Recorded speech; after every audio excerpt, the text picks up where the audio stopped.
apresentação e 5 de debate.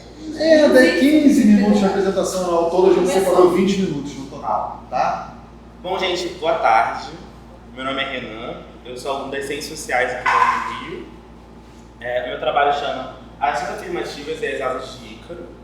Eu sou orientado pela professora Andréa Lopes, que infelizmente não pode estar aqui. E, bem, sou aluno do meu trabalho, mas esse trabalho faz parte do PET de Ações Afirmativas aqui da Unirio. E esse trabalho vem para debater um pouco sobre os 10 anos das ações afirmativas, mas especificamente para debater as mudanças na lei, na 14.723, que é a lei atual, porque eu começo a pesquisar ele depois do processo de alteração. Então é sobre isso que a gente vai debater hoje. Bom, olhei no espelho, Ícaro me encarou, cuidado, não voa tão perto do sol, eles não aguentam te ver livre, imagina te ver rei. O Budri quer te ver de algema para dizer, não falei. Esse verso é uma música do Emicida, chamada Desmalho, que está aqui, de 2019, do álbum Amarelo. E, bom, quando eu comecei a pensar esse trabalho, essa música veio na minha cabeça porque é um debate das ações afirmativas e, sobretudo, é um debate que só pode ser feito com a mudança na lei. Por que eu digo isso? A gente está debatendo ações afirmativas há pelo menos 20 anos, pensando no estado do Rio de Janeiro, com as primeiras experiências na UERJ e na UENF.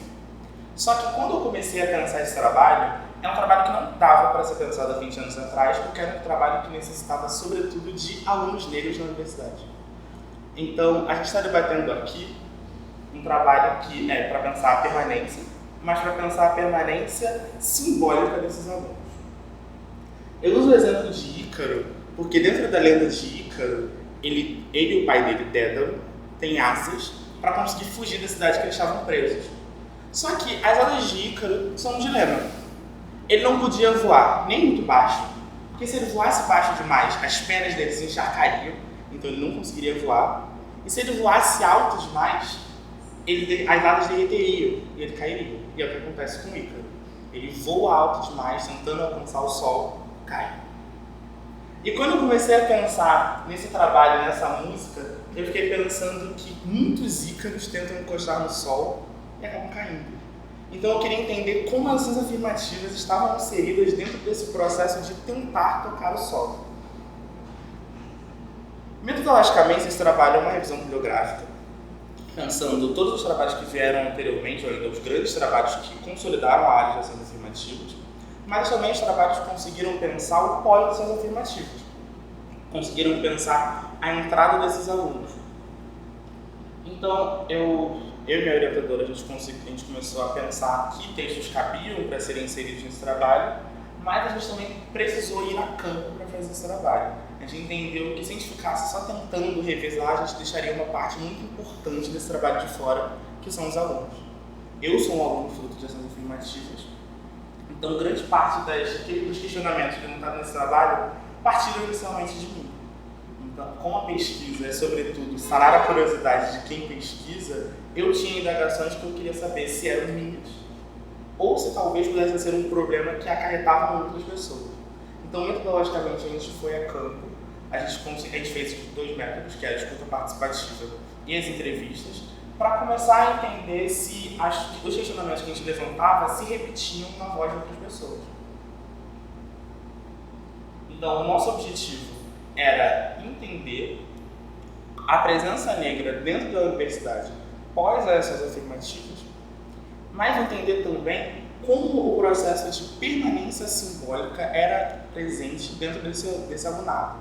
Porque a gente fala sobre permanência física, que é a permanência material, a capacidade de estar ocupando a universidade, de chegar à universidade pensando transporte, pensando compra de livros, mas a gente, de alguma maneira, nesses 10 anos de implementação, esquece também da permanência simbólica desses alunos, que é pensar, será que a universidade fala com o aluno? Será que a universidade tem a capacidade de entender, compreender os dilemas levantados por esses alunos, que são alunos que historicamente não estavam presentes dentro da instituição? Então, nosso objetivo era entender o que esses alunos estavam dizendo para nós, que nós ainda não tínhamos a capacidade de ouvir.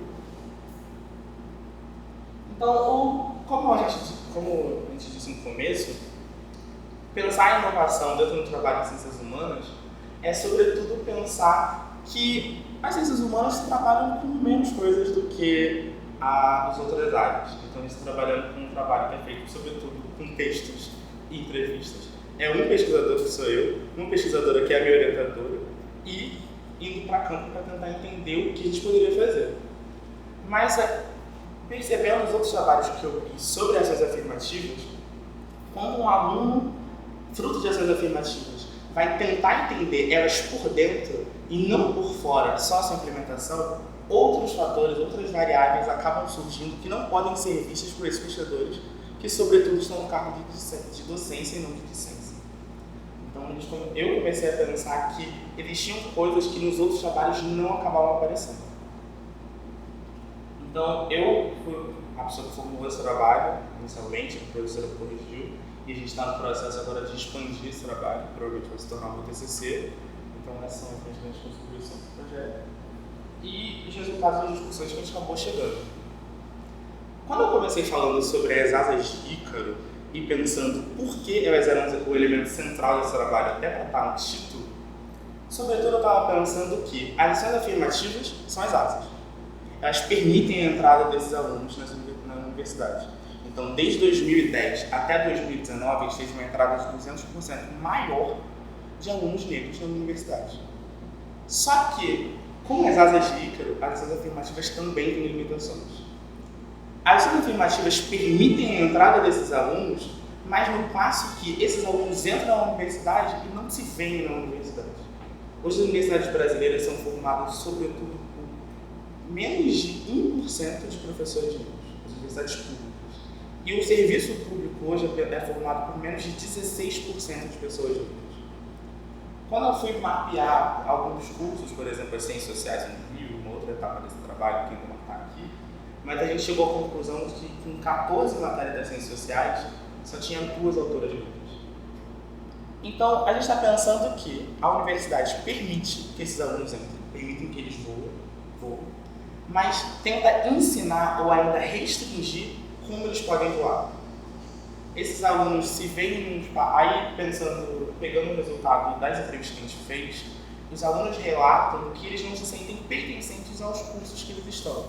Eles sentem que os cursos, apesar de serem o que eles sonharam em fazer, não estão dialogando com o que eles achavam que seria ou ainda com a realidade que eles têm para apresentar. A gente fez uma entrevista com um aluno que afirmou que, aluno da UNI, que disse: eu me sinto mais parecido com os mendigos que caminham pela rua da UFCA do que com os alunos que povoam o Rio. Então, apesar desses alunos poderem entrar, a universidade faz o trabalho de restringir para onde esses alunos vão poder voar. Só que o que a gente chega como partindo aqui, essa professora Edilza Soteira, Fábio Houston, professora da UF, que elas quer dizer que certos estudantes visam criar espaços próprios, porque na medida que a gente foi entendendo como esses estudantes iam se colocando dentro da universidade, eles entendiam que o espaço universitário era restritivo para eles, ou melhor, tentava restringir esses alunos, mas eles entendiam que se eles encontrassem pessoas que também passavam por problemas semelhantes ao deles, eles não estariam mais sozinhos na universidade. Então, o processo associativo foi também uma coisa que a gente encontrou dentro da busca do novo campo que a gente fez. Então, as conclusões que a gente foi chegando, construindo esse trabalho, é entender que existem o que a gente pensa hoje de ações afirmativas só pode ser pensado pela entrada desses alunos na universidade. As ações afirmativas fazem um trabalho de democratizar a entrada, mas 10 anos depois a gente não tem que pensar mais só nesses alunos entrarem, mas como esses alunos estão na universidade, como esses alunos permanecem durante esses 4 anos de curso e o que esses 4 anos de curso têm para oferecer a esses alunos.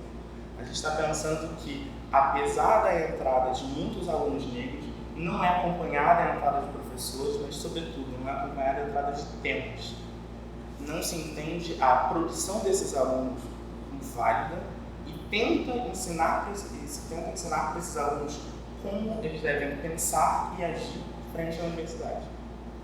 E, para concluir, é um trecho do Ailton César: não é uma sociedade morta que queremos reviver, não é tampouco a sociedade colonial atual que queremos prolongar. A carne mais imunda que jamais apodreceu debaixo do sol. É uma sociedade nova que precisamos criar com a ajuda de nossos irmãos escravos, ricos de potência produtiva, moderna, cálida de toda a fraternidade antiga.